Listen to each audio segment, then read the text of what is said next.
Audio Jungle. Audio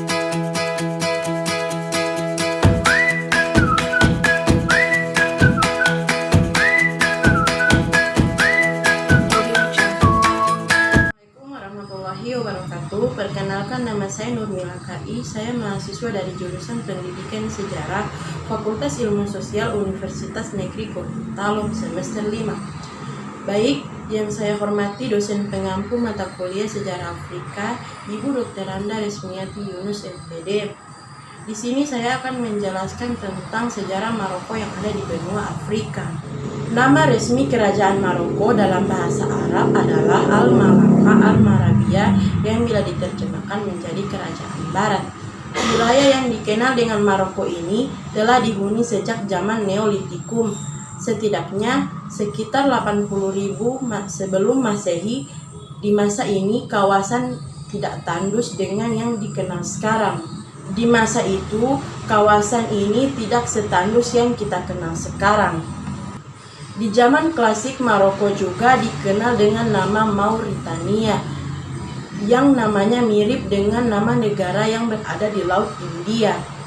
Penelitian yang dilakukan selama berpuluh tahun menemukan suku bangsa yang memberikan sumbangan genetik kepada manusia Maroko saat ini mulai dari berbeda. Maroko di masa lalu perlahan tapi pasti semakin terintegrasi dengan kawasan perdagangan Mediterania yang dikendalikan pedagang dan pemukim. Di awal masa klasik, kehadiran orang-orang Phoenician di kawasan itu memberikan bukti bahwa sejak lama Maroko terlibat aktif dalam perdagangan yang melibatkan Kekaisaran Romawi dan dikenal dengan Mauretania Triglinania.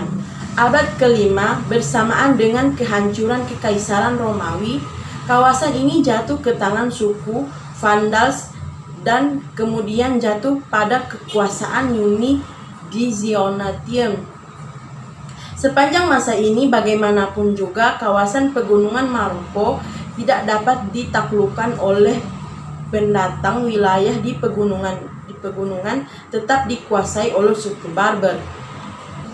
Agama Kristen diperkenalkan di Maroko pada abad kedua Masehi dan menjadi begitu populer di kawasan perkotaan juga di kalangan suku Barbar.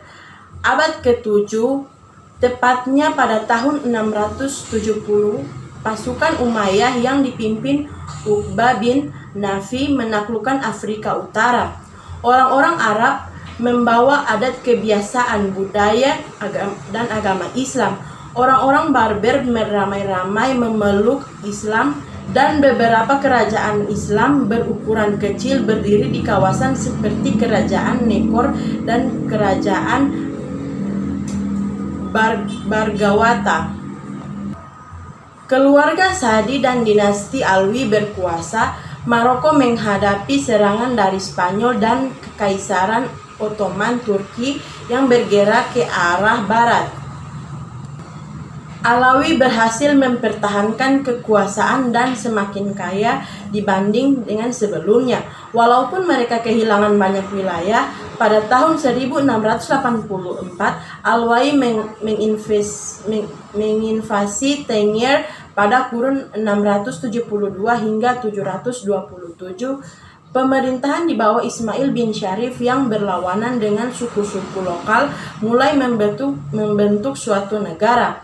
Maroko adalah negara pertama yang mengakui kedaulatan Amerika Serikat sebagai sebuah negara yang merdeka pada tahun 1887. Hubungan baik dengan Amerika telah terbentuk setidaknya satu dekade sebelum itu.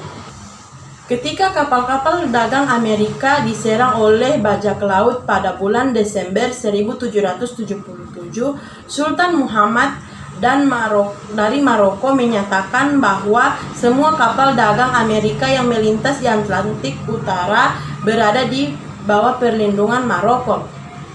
Kini perjanjian persahabatan antara Amerika dan Maroko menjadi perjanjian persahabatan tertua di Amerika yang tidak pernah lekang. Keberhasilan Portugis menguasai pantai-pantai Samudra Atlantik di abad ke-15 tidak berdampak pada jantung Mediterranean di Maroko.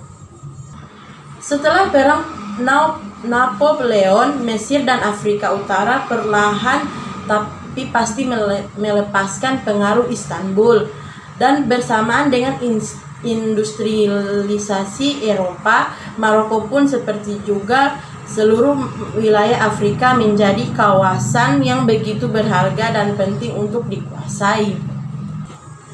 Prancis mulai memperlihatkan keinginan mereka menaklukkan Maroko pada tahun 1830.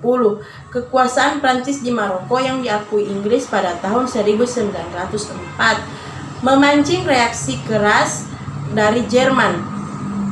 Krisis yang terjadi pada tahun 1905 pun menghasilkan konferensi Algeciras di Spanyol tahun 1906. Dalam konferensi itu, kekuasaan Prancis di Maroko semakin diakui.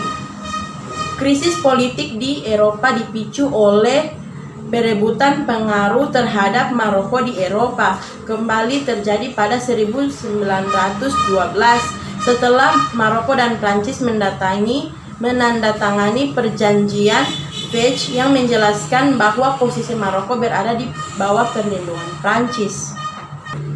Pada bulan Agustus 1953, Ahmed Belbair Houskouri, salah seorang tangan kanan Sultan Muhammad V, memproklamirkan Sultan Muhammad V sebagai penguasa Maroko yang sah. Maroko, walaupun terletak di benua Afrika, alamnya tak jauh berbeda dengan wilayah Asia yang subur dan hijau, sehingga seringkali pelancong dari mancanegara tergencang melihat kesuburan tanah Maroko yang dipenuhi dengan pepohonan dan penghijauan di segenap wilayah. Maroko termasuk negara yang kaya dengan budaya, sebab negara ini menjadi tempat pertemuan budaya dari berbagai macam bangsa, yaitu di daerah timur yang meliputi kebudayaan bangsa Tunisia, Yahudi, dan Arab. Sedangkan dari utara ada bangsa Romawi dan Vandal dan Andalusia. Dari daerah selatan ada kebudayaan yang berasal dari wilayah Gurun Sahara. Kekayaan budaya di Maroko ini turut memengaruhi beberapa bangunan yang ada di sana, salah satunya Masjid Hasan II. Penulisan di sejarah Maroko dibagi dalam beberapa zaman, yaitu zaman klasik, zaman kerajaan, zaman masuknya Kristen, zaman Islam.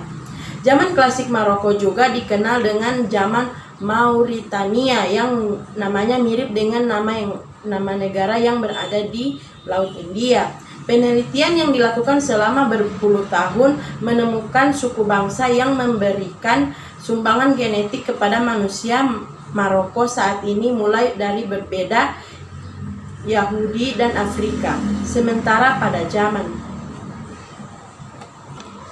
baik, itulah sejarah Maroko yang saya sudah jelaskan. Lebih dan kurangnya saya mohon maaf. Billahi taufiq wal hidayah. Wassalamualaikum warahmatullahi wabarakatuh.